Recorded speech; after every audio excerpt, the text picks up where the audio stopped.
আসসালামু আলাইকুম গাইজ। এখন রাত 2টা বাজে, কিন্তু দেখেন আমার এক বাংলাদেশি ভাই এখন পর্যন্ত তলব মারতেছে।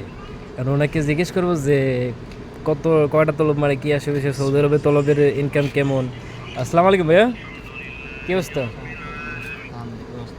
এই তো কি 2টা পর্যন্ত তলব মারতেছেন? হ্যাঁ, মারতেছিলাম। তলবের কি অবস্থা, কেমন আছে? ইনকাম হয়? খুবই ভয়ানক।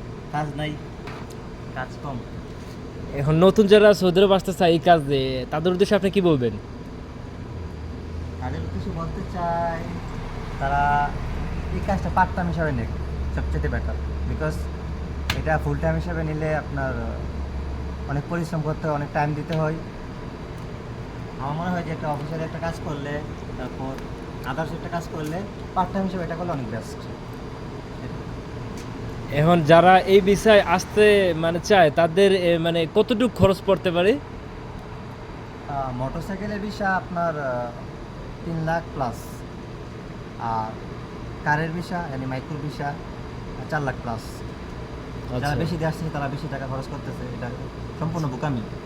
সব কিছু কোম্পানি গাড়ি দিবে, মোবাইল দিবে, তেল দিবে, এমডি দিবে, আকামা দিবে, সব কিছু দিবে, মাত্র সব কিছু কোম্পানি দিবে, সব কিছু এভরিথিং কোম্পানি। কিন্তু আমার নিজের জীবনটা 3 লাখ প্লাস, 3,50,000 মাইনাস এর উপরে না।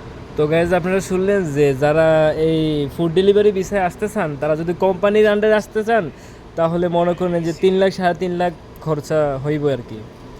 কিন্তু এই বাড়িটা আপনি মনে হয় পার্সোনাল চালান না, পার্সোনাল শরীকে ছাড়া, পার্ট টাইম? আচ্ছা, তো কেমন পড়তা পোষায় আপনার? ডেইলি কয়টা তলব মারেন, কি আসে বিষয়? ডেলি এভারেস্ট 4 থেকে 5টা মানলে না, মাসে দেখা গেছে কি 1,500-2,000 টাকা আসতেছে। যাক মাশাআল্লাহ, আলহামদুলিল্লাহ।